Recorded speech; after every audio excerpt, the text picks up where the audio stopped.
What if everything you were taught about being strong was wrong? Not slightly off, not missing a few details, completely, deliberately, upside down, wrong. Because for centuries, the people in power had a reason to keep you weak. And the most dangerous thing they ever did was redefine what strength even means.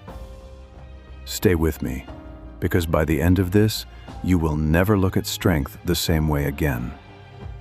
Let's start with what they told you. They told you strength is silence. Don't cry. Don't complain. Don't ask for help. Handle it alone. Swallow it down. Keep moving.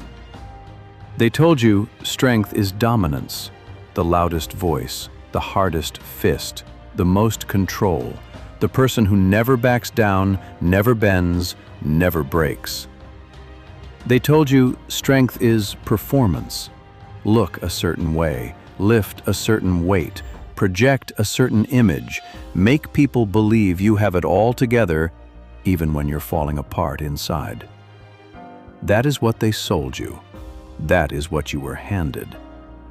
But here is the question nobody asks. Who benefits when you believe that? Think about it carefully.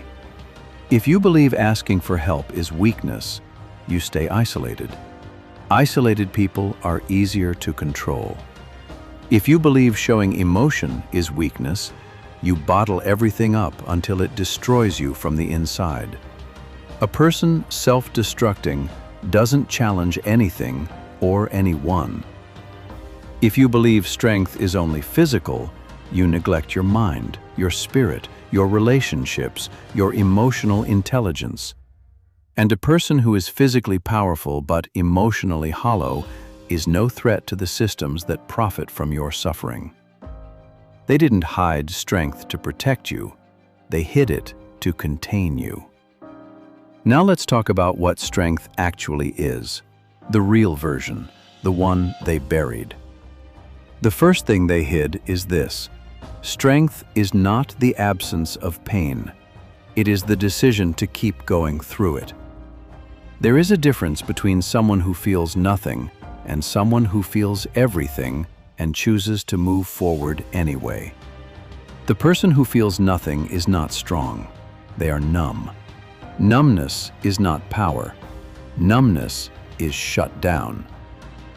Real strength is the person who is terrified, who is grieving, who is shaking on the inside, and still gets up, still shows up, still chooses. That is the strength they never showed you in the movies. That is the strength that actually changes lives. The second thing they hid is that vulnerability is not the opposite of strength. It is the entry point to it.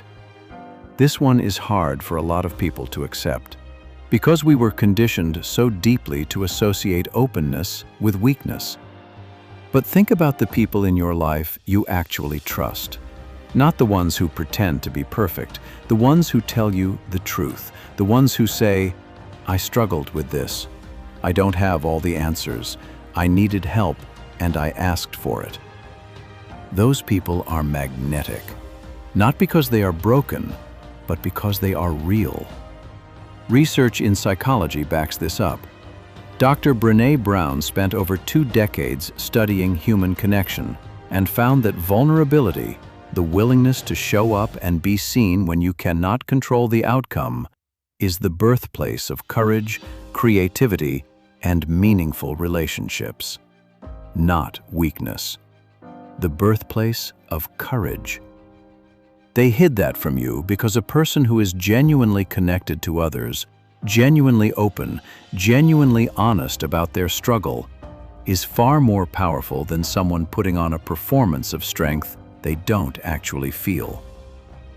The third thing they hid is that the strongest people in history were not the ones who never broke. They were the ones who broke and rebuilt differently. Nelson Mandela spent 27 years in prison. He came out not bitter and broken, but transformed, more focused, more strategic, more human. His time in that cell did not diminish his strength, it refined it. Harriet Tubman suffered head trauma as a teenager that caused her to experience sudden blackouts for the rest of her life.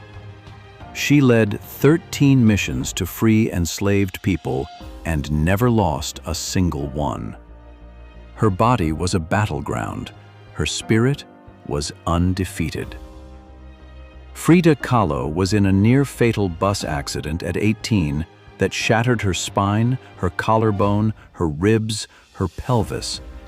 She spent months in a full-body cast. She painted from her bed.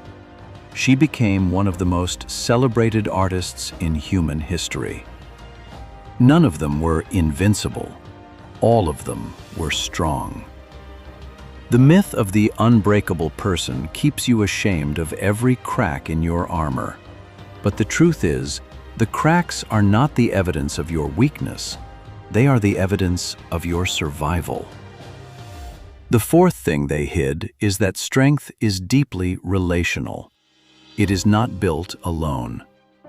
There is a phrase that gets misused constantly. Self-made.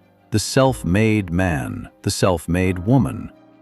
The idea that true strength means needing nobody, owing nothing to anyone, building yourself from nothing, with nothing. It is a beautiful story. It is also a lie. Every strong person you have ever admired had a mentor, a community, a moment where someone believed in them before they believed in themselves. Every single one. Muhammad Ali had Angelo Dundee. Oprah Winfrey had a teacher named Eugene Abrams who saw something in her when she was a child growing up in poverty. Elon Musk had his early investors. Steve Jobs had Steve Wozniak. The myth of the lone, strong person exists to prevent you from building communities of strength. Because communities of strong, connected, mutually supportive people are impossible to exploit. They want you to think you have to do it alone. Because alone, you are manageable. Together, you are unstoppable. The fifth thing they hid, and this might be the most important of all, is that strength requires rest. We live in a culture that worships exhaustion. Sleep is for the weak. I'll sleep when I'm dead. No days off. Grind, hustle, push, sacrifice. And people are burning out at record rates. Anxiety is at an all-time high. Chronic illness, stress disorders, emotional collapse. The hustle culture promised strength and delivered destruction. The ancient Stoics knew better. Marcus Aurelius, one of the most powerful men in the history of the Roman Empire, wrote daily about rest, reflection, and recovery, not as luxury, as necessity. Modern neuroscience confirms what ancient wisdom already knew. The brain consolidates learning during sleep. Emotional regulation depends on rest. Decision-making deteriorates without recovery time. A person running on empty is not strong. They are running on borrowed time. Real strength includes knowing when to stop, knowing when to recover, knowing that your body and mind are not machines. They are living systems that require care. Rest is not the enemy of strength. It is the foundation of it. So, where does this leave you? It leaves you with a choice. You can keep performing the version of strength they sold you. The version that isolates you, exhausts you, shames you for being human, and keeps you exactly where they want you. Or you can reclaim the real thing. The strength that says, I feel this deeply, and I am not ashamed. The strength that says, I need help, and I am going to ask for it. The strength that says, I have been broken before, and I rebuilt myself, and I will do it again. The strength that says, I do not do this alone. I build with people. I rise in community. The strength that says, I rest because I know my worth is not measured by my output.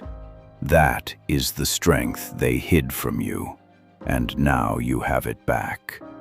If this resonated with you, share it with someone who needs to hear it.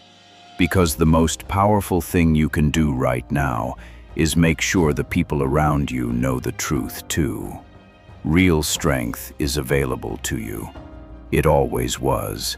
They just didn't want you to find it.